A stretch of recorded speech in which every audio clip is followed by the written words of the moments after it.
అబ్బో, వీడికి కోపం కూడా వస్తుందా?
ఫణి, నువ్వు నిన్న పంపించిన ఆ అమ్మాయి డీటెయిల్స్ తెలుసుకున్నాను. చెప్పరా, తన బ్యాక్గ్రౌండ్ ఏంటి? తన డీటెయిల్స్ ఏమైనా తెలుసాయా? ఆ అమ్మాయిది వెంకటాపురం, పేరు సత్య. తను పుట్టి పెరిగిన ఊరు కూడా అదే. వాళ్ళ నాన్న పురుషోత్తం, తనకు ఒక అక్క తమ్ముడు ఉన్నారు. తను నువ్వు అనుకున్నట్టు త్రిపుర కాదురా. కావాలంటే వాటర్ ఐడి, ఆధార్ కార్డు అన్నీ నీకు సెండ్ చేస్తాను, చూసుకో. ఓకేరా, నాకు సెండ్ చేయి.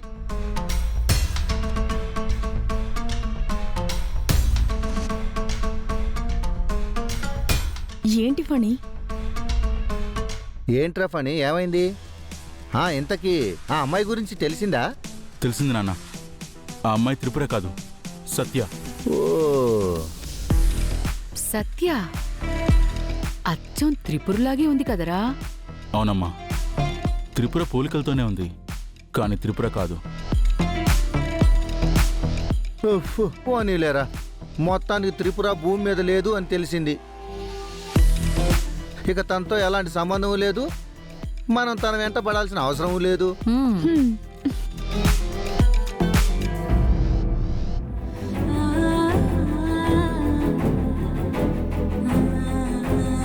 నన్ను క్షమించు త్రిపుర, నిన్ను అపార్థం చేసుకున్నాను. బ్రతికున్నన్ని రోజులు కన్నయ్య కోసం, ఈ ఇంటి కోసం నువ్వెంతో చేశావు. కానీ నేనే పాపిష్టిదాన్ని, నిన్ను తప్పుగా అర్థం చేసుకున్నాను. చివరికి నీ ప్రాణాన్ని పణంగా పెట్టి కన్నయ్యని, పాపని కాపాడుకున్నావు. నీ విషయంలో నేను చేసిన పొరపాటికి ప్రాయశ్చిత్తం చేసుకుంటానమ్మా, చేసుకుంటాను.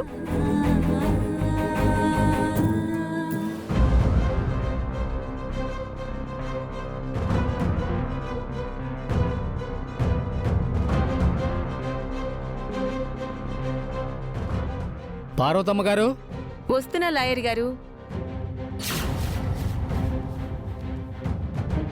ఎవరో వచ్చినట్టున్నారు. పదరా చూద్దాం. అమ్మా నమస్తే. అమ్మా నమస్తే, కూర్చోండి లాయర్ గారు.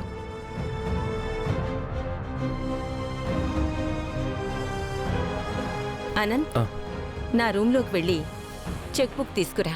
అలాగే నానమ్మా.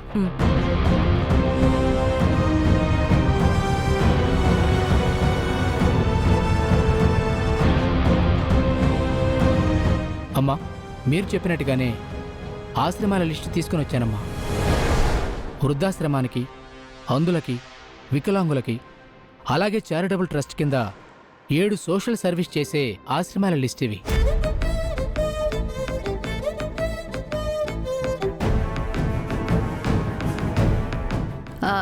ఏంటత్తయ్య, ఈ ఆశ్రమాలు, అనాథలు ఏంటి గొడవ?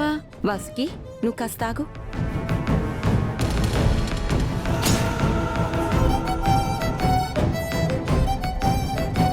ఆస్తి మొత్తం త్రిపుర పేరు మీదకున్నప్పటికీ గార్డియన్గా నేనున్నాను. విల్లులు అలాగే చేయించాం.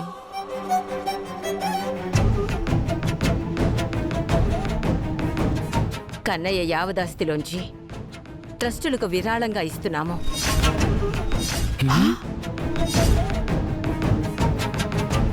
ఒక్కో ఆశ్రమానికి 2 కోట్లు ఇవ్వండి.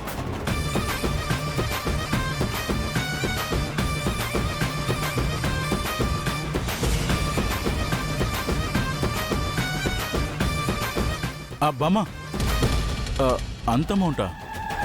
అవునరా, కనీసం ఈ దాన ధర్మాలు చేస్తేనైనా ఏ పుణ్యఫలమో మనకు దక్కి ఆ భగవంతుడి కరుణ వల్ల కన్నయ్య పాప ఇంటికొస్తారని నా ఆశ.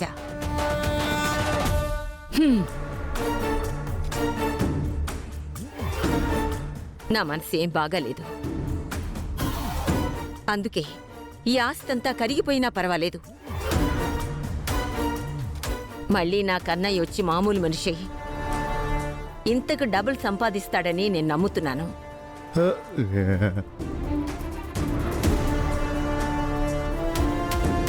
ఆస్తి పోతే పోనివ్వు, నా కన్నయ్య దొరికే వరకు విరాళాల రూపంలో 10 మందికి ఆస్తి ఉపయోగించాలని అనుకుంటున్నాను.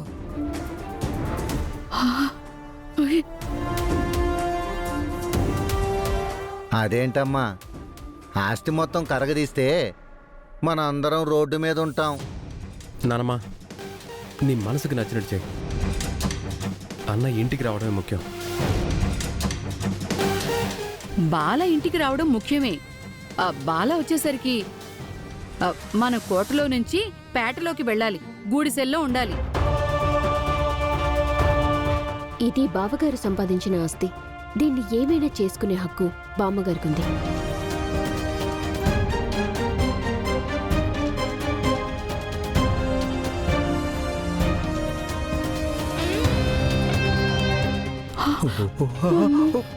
అయ్యో ముస్సు.